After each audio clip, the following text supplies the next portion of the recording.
Yo guys, what's up? Welcome to another video. Alright, so this is the Creality K1. I've had it for a couple of months now and I've done quite a bit of printing with it. So as you can see, it's missing the door. The door, they make them out of glass and you've only got to bend it past a little bit and then the whole thing explodes. It's quite scary when it happens. I've used this printer quite a bit now. I've printed out quite a lot of things with it. And yeah, it does seem pretty reliable. So far I haven't had any nozzle blockages or any major problems like that. I've had a few little bits of warping where I've been trying to print PETG without the door on it. But apart from that, it's been really good. Right, so the best thing about this printer is that you can just send it from the computer, press print, and then it'll just do it. You haven't got to mess around with anything. You don't have to change really any settings unless you're changing different materials. So PLA, ABS, obviously you want different settings because you need to have heat inside the chamber. All these high speeds that it advertises, you have to use a hybrid PLA. It's like a special PLA. I'm not sure what the difference is. I presume it just melts at a slightly lower temperature just so it can keep up. So it's got this lid on top that you can pull off. It's very, very tight. It gets stuck in the screws. I don't know why they make it so tight. Yeah, you can get to the extruder this way. It's got like a filament lock on it. So when you're changing the filament, you have to sort of open it out and then lock it back in place when it's pushed all the way in. There is a couple of little annoying things like this chain thing. When the hot end is all the way over the side, the chain bashes on the side and makes a little noise. It sounds a bit like an extruder slipping, but it's not. Another thing that's a bit annoying, it's quite noisy. But that, again, that's probably mostly because I don't have the door on it. You can adjust the fans while printing, but that's not recommended. Right, so this is your little menu thing. It's sort of okay. It gives you everything you need to know. You can adjust everything. Obviously your fans, you can select what models you want to print. Like, so whenever you send a file to it, it seems to save it on there. I don't know how much memory it's got, but I don't think it's full yet. Okay. I'm getting a bit of weird stuff with the camera though. So like, you can go into the camera settings. That seems okay. But for some reason when I click on video list, it doesn't like it. I haven't quite figured out how to get videos off it yet. And yeah, it just does that. So anyway, I've been trying to get in touch with customer support about it, but I think they're on holiday at the moment. So yeah, overall, it's quite a good printer. Apart from the door, it's really annoying that it just broke. And it's a real pain, like the hinges, that's like, it fits into a little hole up here. So there's one there, one at the bottom. And then you got this indent here, and the door's got to go around this screen here. And then it slightly sinks in around the edge. You got rounded corner, and then another weird step here. So making a replacement door is it's a bit fiddly. Right, this is a quick view of the software that you get with it, or that it sort of runs off. So this is in the device settings, so you can actually see like while it's printing. If I just get that and okay, yeah. So you can see this is quite good. It's quite nice having the camera there. It can also do like different things, like detect if your pin's messing up or stuff like that. What else? So it's got printed stuff.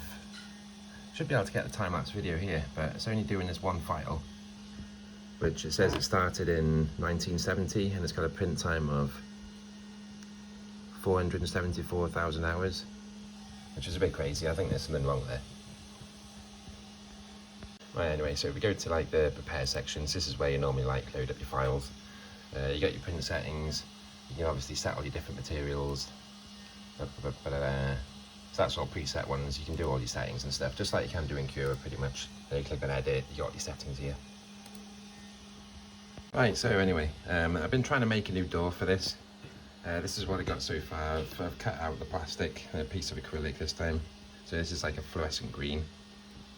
So I tried cutting it out with a jigsaw. It's not a bad cut.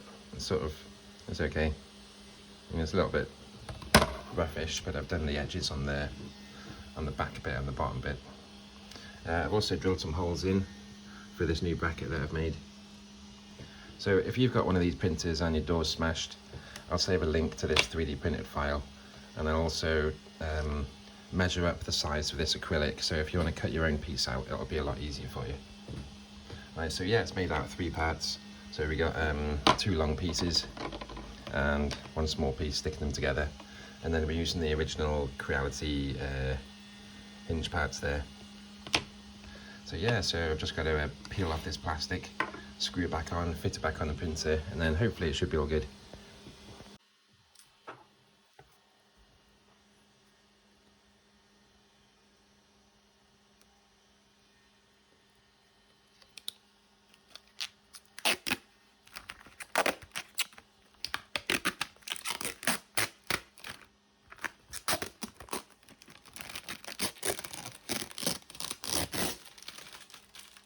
I went for a nice fluorescent green. Obviously you can pick any sort of colour you want if you get an acrylic. The original plan was to print the laser cutter, but I sort of misjudged the size of my laser cutting cut area, and this is way too big for it. But anyway, I think the jigsaw's made a fairly decent job. I did try doing a video of it, but it was just too messy and couldn't really see what was going on. So I'll put a little clip in now. And then obviously drilling the holes. You've probably seen people drill holes before, so you don't really need to see that again. Right, so yeah, it's obviously transparent. Right, so it looks quite cool, doesn't it? It probably looks better than the original door. Apart from this thing, it's not like the tidiest thing, but it does, it works. It does the job. I mean, like in the future, I could probably have some extra pieces that go over these top bits there. Maybe the bottom bit along here, perhaps put something around the edge, just to sort of make it a bit nicer.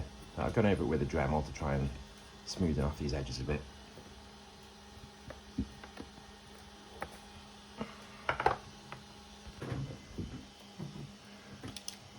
Okay, so yeah, just to hold it all together, I'm just using some M4 bolts that screw directly into the 3D printed part.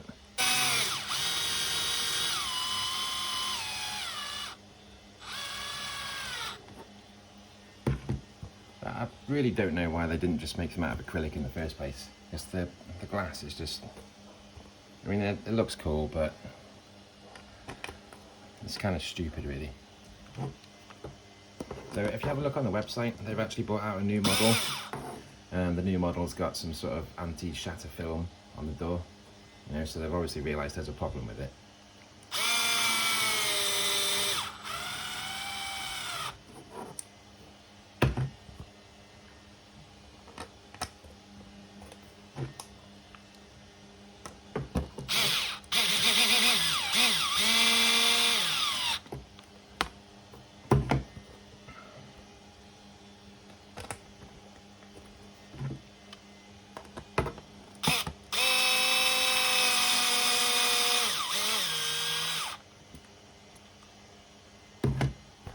So I'm going to leave these 2 bits off just so we can still bend this plastic. Otherwise we're not going to be able to get it on.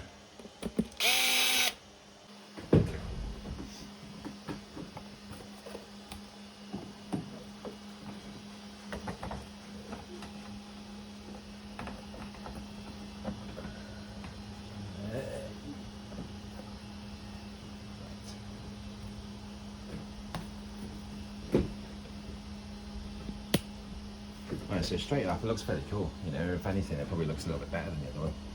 It's a little bit dirty. I've got to get some of these little dusty bits off. I think that's I don't know, that's static, I think.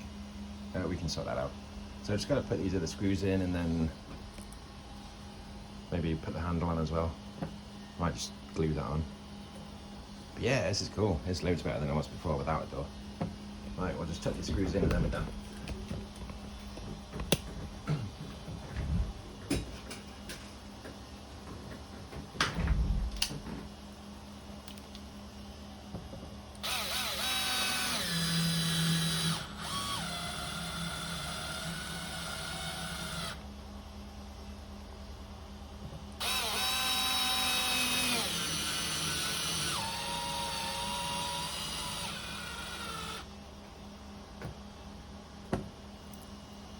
Okay, yeah, and there it is. Right, so it's all fitted on there securely now. It's got a fairly tight gap around the edge. We've got tiny little gaps around here, and there's a very small little gap along the side here. But for the most part, it is kind of filling it in. Right, anyway, yeah, so if you like the video, don't forget to like. If you want to see more stuff like this, don't forget to subscribe. And if you want the 3D parts and you want the size dimensions for the door, check out the description, because I'll put a link to the Tinkercad file in there where you can just go and copy it.